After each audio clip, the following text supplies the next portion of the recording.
What's up, guys? Welcome back to the podcast. My name is Rafael Espinoza. I'm here with my brother, Miguel Espinoza. my co-host. It's been a while since we've uploaded a podcast, since we've filmed the podcast together. I want to ask you to start us off. Why? Why is that? Why is that? Why haven't we filmed the podcast? It's a lot of reasons. I mean, The guy behind the camera is probably the main reason, but well, yeah. I mean, usually he's like super busy, so yeah. it was bound to happen. We already knew this Right. situation was gonna happen. But no, I mean we're back, so that's all that matters. Yeah. And then obviously we had like our own things, our own careers and stuff. So, but we're back. Yeah. Made time for it. Well, hopefully. That's the plan. We're trying to be consistent with this. But I mean, yeah, I think regardless if we're consistent with it in terms of like a strict schedule, uploading twice a month or something. But that's the thing though, is that this is a very much a side passion project thing that we're doing for our three of us. And Yuli being the one that's like, you know, the mastermind or the producer of this. And he already has a busy schedule, and then us individually have a busy schedule.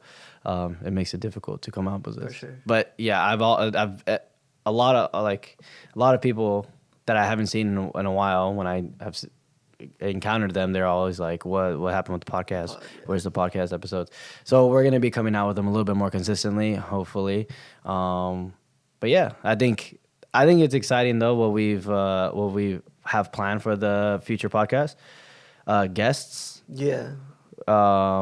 Where soon we'll be having George Kuntz on, which is a Division I college coach from Cal State Fullerton.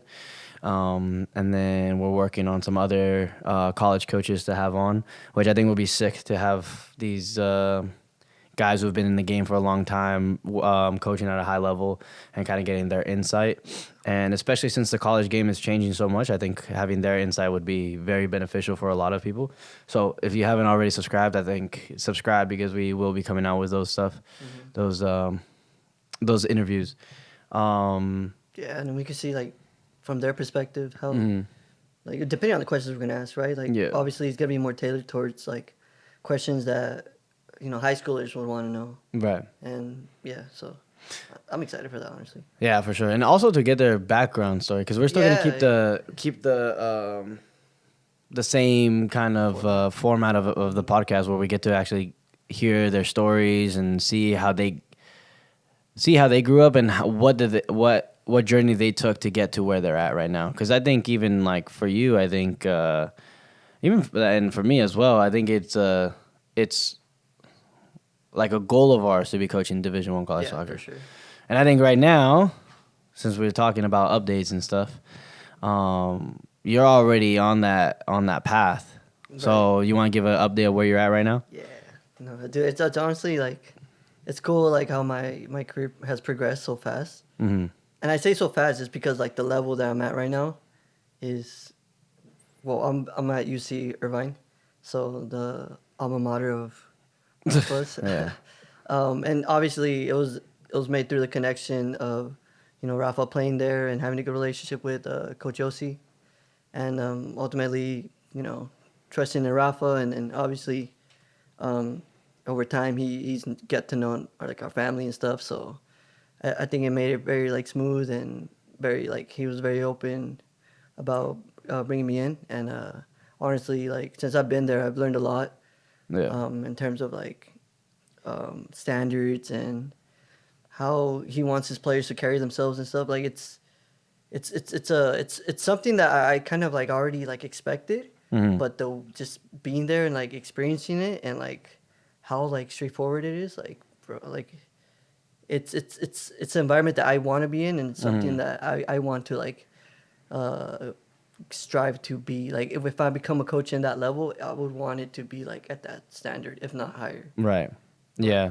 And I've always felt like having been there for so long at UCI, I always felt that UCI specifically has taught me, like Yossi and the coaching staff at UCI has taught me everything I know about soccer. Like in terms of like in terms of how to see the field, how to like everything tactical I learned at UCI. Before that, it was just play off passion and natural ability. Right.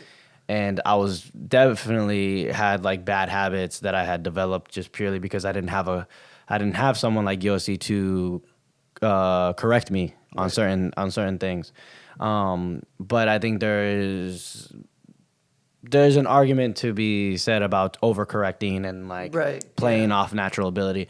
But regardless, I don't, yeah, like I don't, like I love how I grew up and played in the club system and stuff like that.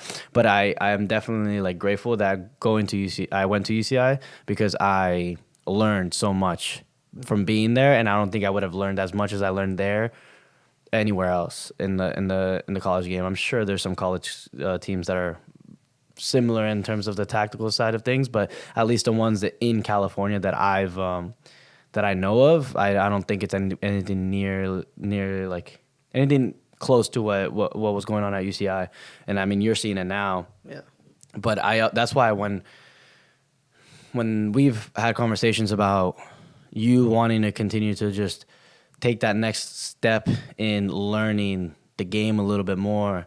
And I mean, for people who don't know, like my brother, like he studies the game all the time. Like he studies, he plays FIFA, but not to play FIFA. He plays FIFA to try out formations and like to try certain things. Does it work? I don't know. I don't play FIFA, but I like that's just like so. Yeah. Go. So it so for me when I thought of the idea, I'm like, dude, what if I like just hit up Yossi and ask him if he's open to having you be there. Yeah. And I don't know in what sort of way, but just having you be there to shadow him and kind of learn from him. I thought you got excited about that idea. I thought it was like an easy, like, yeah. And then for me, it was like, this is like the place to learn. Like this is for a coach is like, I think under Yossi is definitely a great mentor in the coaching game. And I think, yeah, I mean, like you said, like it just you being there for just a few months now, or weeks, months. No, I have like 2 months. 2 months, 2 yeah. months now. You've probably already learned so much, and there's probably still so much that you need to adjust to, and still so much that you need to learn. That is like even to the point where Yossi was like, I don't like. There's so much for you to learn that you need to commit for 2 years. Yeah, that's the minimum. That's minimum 2 years. Minimum. And that's like that to me. Just the fact that he's even offering that, or he's making that like the standard, or like the what is it like? Bro, it's a dream offer. Yeah, honestly. like he's making that like that is the only way you're gonna be able to take that job is if you commit to 2 years. That shows how serious he is about it, and how serious he is to teaching you as well. So I think that's sick, yeah. and it says a lot about him as well. For sure. I think the way he's going about it and teaching me is pretty smart. He's having me cut up film in certain like situations of the game, and then so we could obviously present to the players. But it's mainly for me to like look into like the training sessions and see if I can pinpoint what exactly he's looking for, and it gives me an idea of like how the system should be worked. And then like yeah, every now and then I go to his house and I show him the film that I cut up, and he just like critiques me and like tells me like what I should be looking for and if I'm doing it well. So yeah, just that is I'm learning a lot. How was it going to your first, like, I mean, it's spring, so the games are completely different than what they are in the fall and when you're in season, Big West and stuff. Yeah. But how was it going to your first collegiate game as like being on the coaching staff going to LMU? That was dope, bro. I mean, Yeah. It's definitely more intense on the bench because everyone like I think the coach and he encourages everyone to like if something good happens in the game, like everyone just cheers like they're cheerleaders in a sense. Right. But it's cool. Like it makes it competitive, even if it was a spring season game. Like it was like we were both going at it hard, and then ultimately like the system that like Yossi is trying to like get the guys to play. Like you can see like the things that he's implementing and it's working in the games, and you're just like, wow, like it's so crazy.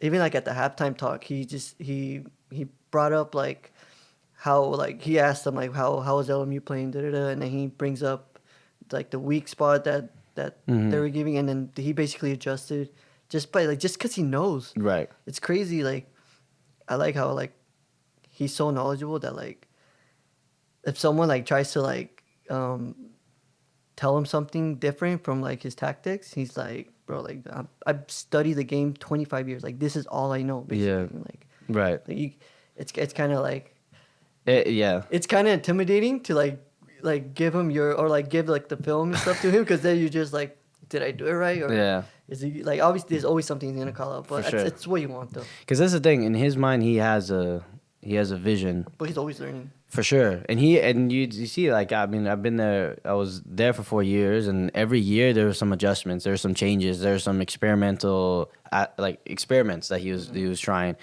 and some worked, some didn't. I mean, it is what it is, and I think it's just the college game is such a different game to coach than it is like club or it is to coach pro. Like it's just it's a different beast. So I think he knows how to approach it, and I think he is still learning how to approach it because it's also like I'm sure if he really wanted to just because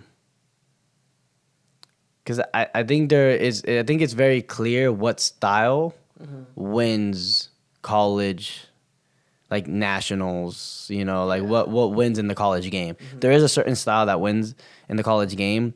But he says it all the time. He's like, I'm not. I like. Yes, of course. His goal is to win the Big West and then make it into nationals and make it as far as he can to nationals. If he can make Final Four, fucking beautiful, right? But his whole thing is like, I'm trying to develop players and develop them to the next level, to the pro game. Right. Yeah, he's trying to develop players into the pro game. And I think other people have the mentality of I'm trying to win, just win titles and stuff. So. That's why I think if his whole mindset was just to win titles, I think there would be a clear adjustment to his tactics. But I think he is stubborn in how there's ego that's involved, there's stubbornness that's involved, and I mean rightfully so. Like this is your program, you want to run it the way you want to run it, and I think. So my point is that in his mind he has a vision of how things are supposed to look, and it's almost impossible to get his vision down correctly because he's just so detailed into how he does things that even as a player you almost can't think about what he's trying to envision because you'll get lost and you start overthinking and stuff. So I think even as a coach, it's almost like you learning from him is not necessarily trying to get exactly what he has in mind, but it's more so just trying to get like the overall idea so that you can apply it to your coaching style. Because you ultimately don't want to be another Yossi. You don't want to you copy and paste. Right. You want to be your own version of yourself with some pieces that you learn from him and pieces that you learn from this coach and that coach and all this stuff, that kind of thing. I think that's where a lot of me as a coach, like it's a big mix between Yossi's tactical side of things, but also Jerry's, the coach that I had growing up as in my club career. Jerry's just passion. That's not to say Yossi's not passionate, but it's just like that's all that was like driven into us is play with fucking passion and hard work and play to your strengths type of thing. But I also it was never as detailed as Yossi. So me as a coach, I try to be detailed in certain aspects of the game, but also allow freedom in other aspects of the game and allow like passion. I think if Yossi heard this, he'd probably be mad at me because he's like he'll probably say that he does the same, but it's like I don't know if I think I'm not as detailed because obviously I don't know as much as Yossi kind of thing, but so I probably lean more on just like fucking play with heart. Especially like with kids, like you're not gonna of course super detailed and stuff.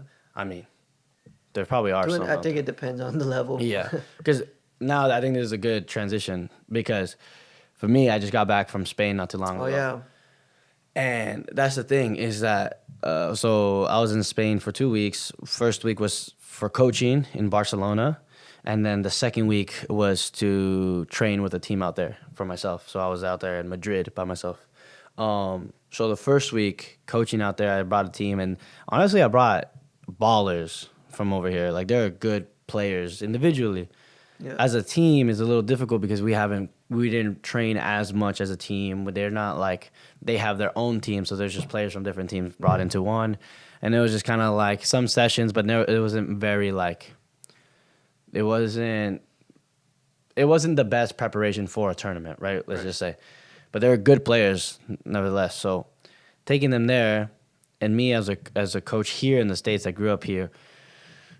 I struggled with this, and like me being honest, I didn't know how detailed I could get with players at certain ages. So like with the kids that we work with now, they're freshmen in high school. I know we can get detailed. I know we can get more detailed with them because they're older and they understand it a little bit better.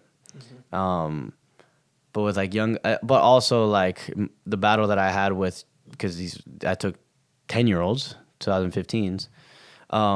The struggle that I have coaching them when it comes to being detailed and stuff is that I don't want to take from their creativity. I don't want to take from their natural ability either.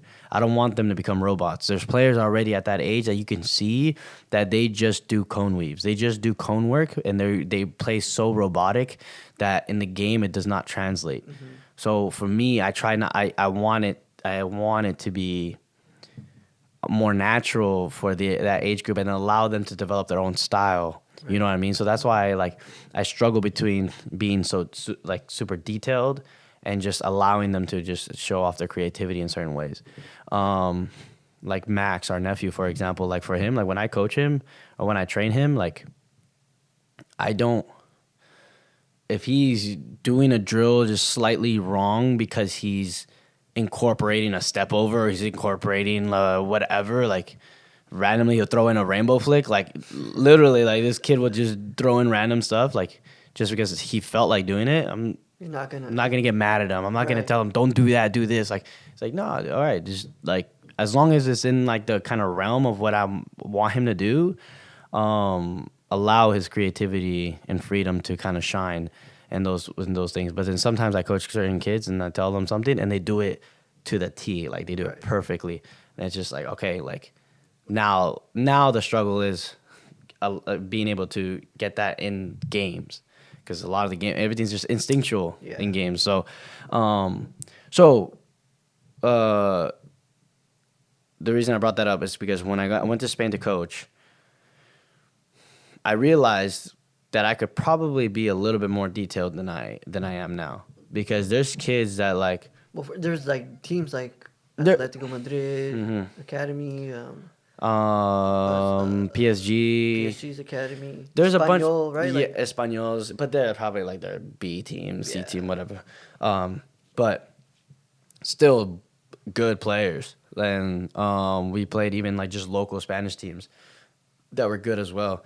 And I just see the biggest thing the biggest difference that I noticed was that how different in passion there is. The culture over there is just all, and I mean, of course, it's so obvious. Like it's like Spanish that in Spain, like it's like that's all that's the only sport that they really care for in Spain. Here in the U.S., it's not like soccer's not in the forefront of it. Right. So it's very clear. It's very clear that these kids play because they love it and they want to do something with it, and the parents are there because they love it and they want their kid to do something with it. Like, you know, or even if they don't want to do something with it, they're playing, and this is part of their culture that they just have to play with passion. And every kid that like, almost every team that we played, it was clear that these kids were not there to just be there and have a good time. They were there to compete and to win, and it's just like the subtle differences. Like it's not even just like like of course these kids were knocking the ball around like clean and moving into positions like, you know, perfectly, and understanding that kind of like the tactical side of the game that way. But also the differences that I noticed right away were just like when they lined up to get onto the field, like the kids like on there, they're like vamos, vamos, vamos, like getting hyped up and like clapping, like almost like what you would do like in the tunnel, like going into the game and stuff. Like that's what they were doing. And then they're there, and then you see like, and like, you know, my team was just kind of looking at them like, oh shit. And then they'll go and then they'll do their little chant, whatever it was, and then they'll like get into their formation. And the kids are like jumping, doing knee tucks. Yeah, just like pros. One kid's on his knees, going like this, and like they're getting ready for the game. They're like, That's so sick. and I'm like, these are 10-year-olds, dude. It's Yeah. like it's sick. And then there's one that was cool. There's one kid, or one team. I think they're called like the Prodigy Academy. It's something like that. And this one kid, he was a baller. He's a defender. We have a throw in, and he's defending one of my players, and he squats down, tucks his like shorts up, and he's like this, and he's just ready. He's like low, and he put his arm on him, and he's making him feel him. Like he's like that, and he's like pushing him a little bit, Yeah. and stuff, and then he's aggressive on the tackles, and when he wins a tackle, he gets hyped, like it's like stuff like that, and then there's just like individual quality that's just clean on the ball, and it was funny because one game, when Prodigy Academy, whatever, they like that game felt like tough because they were on us the entire time, and they didn't press on the brakes. They were just going boom, boom, boom, boom, and they just kept attacking. It was tough. It was a tough game to play, and it was a tough game to watch. And then we play another team. I forgot what they're called, but they're from Spain as well. And they weren't as aggressive. They saw that they're like, okay, they can keep control of the game, and they weren't as aggressive going forward. But they just kept knocking it, playing possession, just knocking. And it's like some of the parents were like, "Oh, this game felt better than the last game," and all that stuff. I'm like, this team's better than the other team. I'm like, and they're like, "Really? You think so?" And I was like, "Yeah." Like the reason why it didn't feel as like as bad as the other game was because they knew what they were doing. They if they really wanted to make it as aggressive, they could have. Like you could tell, like you could see, like the kid was like they'll go from one side, and instead of like going to the attack, they'd just cycle it back again to the other side. And it was just like, and they had like the individual quality to just keep going and keep going and keep going. But yeah, that's like it was pretty cool to see, and it was like an eye opener because I feel like like with the little ones, like there's definitely another level. There's levels to it, and I think here, like as a coach, I think we could definitely take it there, and I think we kind of hold back because we don't know what these kids at this age are actually capable of. At least for me, that's how I don't. I'm new to the coaching game. I'm like we're at 3 years in, and I haven't even really coached young ones like that in a team setting as often. So I'm learning a lot, and that trip definitely was an eye opener. Talk about when you were in Madrid with the Division 5 team. So they're in the Tercera Ref, I think is what it's called, and so that is the fifth division in Spain, right? So I was there. A friend of mine connected me, and with that trial, you would say it was just a week of training. Yeah.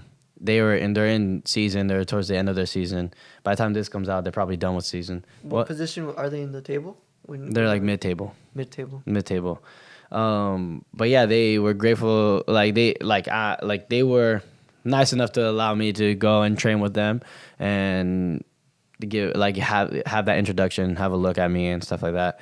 And so yeah, I got to train. But their main focus was their game on the weekend. Mm-hmm. So I got to see a full like in-season session or week of training at that level in Spain, and that was a sick experience. But it's almost hard to believe that a fifth division in a country, a mid-table team in the fifth division in another country, is like, it's hard to believe that they're a high level. Right, but these guys were high level. Like I would say they're equivalent to the USL Championship here in the US. So they're equivalent to our second division. So crazy. At least that team. You know, I don't know what the first place team in the Tercera Ref is compared to. Like I don't know. Maybe they're probably similar or whatever. I don't know. But that team was definitely a USL Championship level team. What were like some things that caught you by surprise when you were training with them? To be honest, the amount of touches they took, because you would kind of expect 1-2 touch Nah, they were comfortable taking touches. They were like they so that was one thing. I mean, I knew they play out, but they play out like it's almost scary. Like they utilize the goalkeeper all the time, and then they're not afraid to be pressed inside their box because they get out so comfortably from the pressure. So stuff like that was pretty cool to watch. So, And then, but also, go ahead. but also just how comfortable they are with pressure. Like they're so comfortable with pressure. Like one thing was, like the distance from me and the mannequin, is like a foot away, 2 feet away. If I'm receiving a ball, typically what I would hear is like man on, right? Duh, this is enough space for them. So they would be like solo, like you're alone. So you'd be like the first time I received the ball and they said solo and I had the guy like that was the kind of that distance. I like turned with it and I was like, oh shit, like I was getting like for me it felt like I was getting high press, so I was kind of like what like that was I'm not alone. But I'm seeing them do it like they do that to each other, solo, like you're free, you're alone, whatever turn, whatever, and that's enough space for them to get out of whatever they need to get out. But it's not unless they're like right on you is when they would say like man on or something. But stuff like that was pretty cool. They probably don't press as hard as they do here in the States. Like here is like it's more athleticism, I would say. Mm-hmm. Over there is just technique is crazy. The quality is insane. It's nice. It was nice to be there. It was nice to see. It was cool. I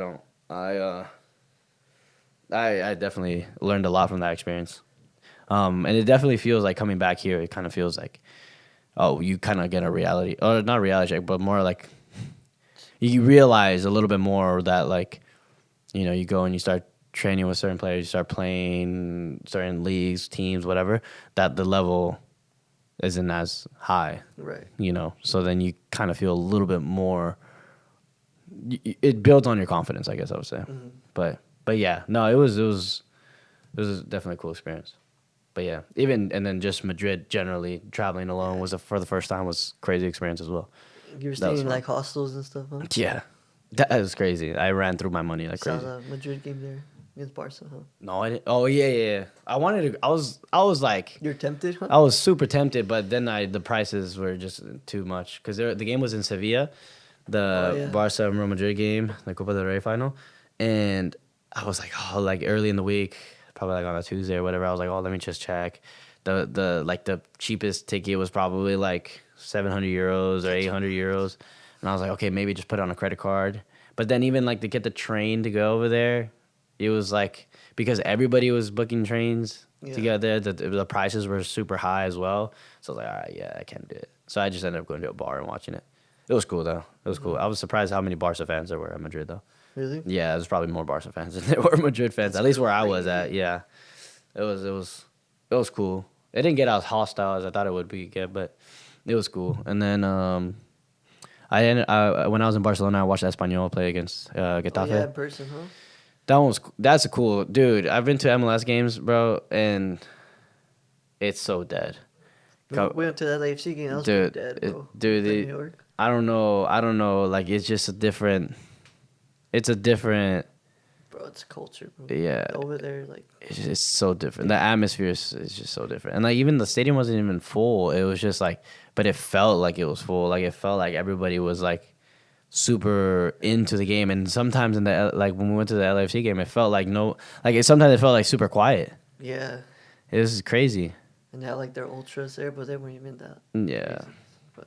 So it's a different level. If you're considering going to Spain, go to Spain, just to like if it's purely just for travel purposes, go. It's. Not Barcelona. I guess they don't like tourists there. I guess there's a whole thing that they didn't like tourists. I didn't see it, but But at Madrid, I think they like the tourists there. There's a couple Mexican guys there, no, in the hospital. I was surprised to see that, because the first two guys that I met or 2 out of the 3 guys that I met in Madrid, that were like just random dudes that were traveling were Mexican. So I was like, oh, that's pretty sick. But yeah, dude. It was a cool ass experience. what's coming next for without a doubt. Oh yeah. Because I don't. What Well, I've been talking for like. Yeah, I feel like sometimes I talk way too it's much. okay, bro. I mean, All right. you know our dad. Seriously, bro. That's where we get it from. Definitely got that from him. Okay. So, yeah, speaking to whoever's listening, whoever got through all of what I said, the college game, like we kind of mentioned, is changing. It's changing a lot, and that's why I'm excited to have George on because he's super just hopefully he's as transparent as he is with us on the podcast. Yeah. We'll see, but that guy's been in the game for so long, and he's seen the changes that are being made, and Well, he's there. He's in. He's leading. yeah, and then just the whispers amongst the NCAA and stuff that can potentially happen. So he kind of has he hears it all. He kind of has an idea of what's happening and stuff, and he's constantly adjusting. So with that, it's almost getting very difficult for high schoolers to get into college game, but even more specifically to D1, even if you are at the D1 level, there's so much more that can go into it that it's almost like a lot of schools aren't even looking at freshmen or players out of high school. They're looking more so as JUCO players or the transfer portal for transfers out of D2s or other D1s, that kind of stuff. So it's a weird time for the college game that we're still even learning a lot about it. But with that, we've been having this kind of this whole idea of being mentors. Cause we're coaches and stuff, but I've always pride myself on being a mentor to players, whenever they have questions or whenever they need extra, I want to be able to, be there and provide them with whatever resources, tools that they need to progress in their careers. And that's honestly a big factor as to why I'm still pursuing playing, is because I want to continue to build on my connections and resources to be able to provide the next generation of players that we work with. Main reason is because this is my passion and I love it, but that's another reason for it. Yeah. So we're starting. We already have a few players that we're working with. We're starting a college prep program, mentorship program. Is basically where we make a player as what's the word? As appealing as possible to college recruiters. So meaning if you're a freshman in high school and your profile looks a certain type of way, we can kind of determine how appealing you are to a college coach. And then we can make adjustments. It's ideal to work with players who are in 8th grade going into the freshman year or who are currently freshmen, because we have more time to work with you. But the idea is to see what your current profile is and see, depending on who you are as a person, what qualities you have, you lack, what resources you already currently have, what kind of student you are, all that kind of stuff is where we come and help try to make you the most appealing player you could possibly be for a college recruiter by the time you're a junior, senior in high school when you're getting recruited. And even then, when you're later down, if we're working for the first time with a senior in high school who's a certain profile, we still our whole goal is to be as transparent with you as possible. Be like, look, your current profile is not appealing to the colleges right now, to D1, D2 colleges right now. Your best route is to go here and then through here. These are the adjustments we need to make. This is how we can help you. This is your plan that you need to follow, blah, blah, blah. And then from there, by the time you are first year, 2 years in JUCO, this is where we can now help you get transfer into a D1, D2, that kind of thing. And then part of this program is where we partner with Danilo, who is highly connected in the college game with college coaches, and his whole thing is to is to take players who don't have offers in college and give them exposure to these colleges who could potentially direct exposure. The network. Yeah. So part of this program is having that direct connection with Danilo, who we're gonna have on the podcast. Side note, he's a FIFA agent. He just got his license. He's also a FIFA agent, yeah. So he's gonna be in our podcast. So yeah, if you guys want to hear his story, it should be after this, huh? After this podcast, it'll be coming out. So, yeah, so you'll get to hear more about him. But basically, yeah, like his whole thing is that we can, by the time we get you to be your profile up to a certain standard, then from there we can get you direct exposure to these colleges. No guarantees, but it's more of like you're more likely to get an offer than you sending out emails on your own. Right. You know, and it's not to say don't send out emails on your own. You got to do it. You should be doing that. This is just like for us. What I believe this is a better opportunity for you to, or like a higher likelihood of you actually getting an opportunity or a shot at a school than if you were to go and do it on your own. Yeah, it's like a shortcut, so you don't have to go through like all the trial and error, like just learn from people who are like in it or like been in it, you know. Right. And yeah, I think our group itself, like we're connected. Everyone's played collegiately. Yeah. Everyone, knows someone. So like, and we're only gonna expand our network. I mean, that's the goal ultimately. That's why I'm doing this coaching with you, Sierra, and is now to like get in the game, and not only that, and start networking and meeting new people and stuff. So yeah, and the thing is, I feel like maybe parents or players will think, oh, my kid's an 8th grader, my kid's a freshman. It's too early to be thinking about that. I think that's when you need to start. That's the time you need to start. That'll not only make your chances better, but it'll also it'll make our lives easier too, because then we wouldn't have to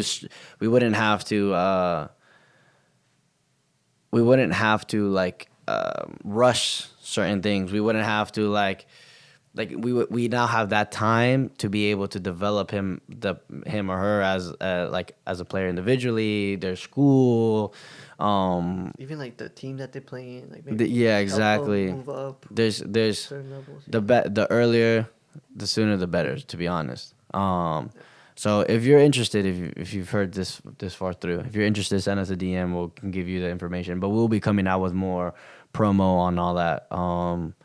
It's just we have a focus group right now that we're mainly focusing on, and then from there we'll start expanding out. But if you're interested, send us a DM. We'll go from there. Also, if you're listening, my plan is to hold more free group sessions for anybody who's interested, and that all be posted on our Instagram. Free. So if you see it on our Instagram and you want to do it, just RSVP by DMing us, and then if you're local, if you want to come down to Orange County, yeah, and then you just get a free 1.5-hour session. That's pretty much it. Yep. I don't know. Do we have any other? That's pretty much it. No. You have anything? How are you, dude? You good? Yeah. Sure. Going to Italy on Sunday. That's right. He's going to Italy. Class. That's sick. You need to travel now, dude. What, travel? Yeah. Travel to bed right now, dude. Thanks for watching. You can follow us on Instagram at without a doubt _athletics. You can follow me at Rafael Espinoza.x. Miguel Espinoza.x. Thanks for watching. Like, comment, subscribe. And we'll see you guys in the next episode.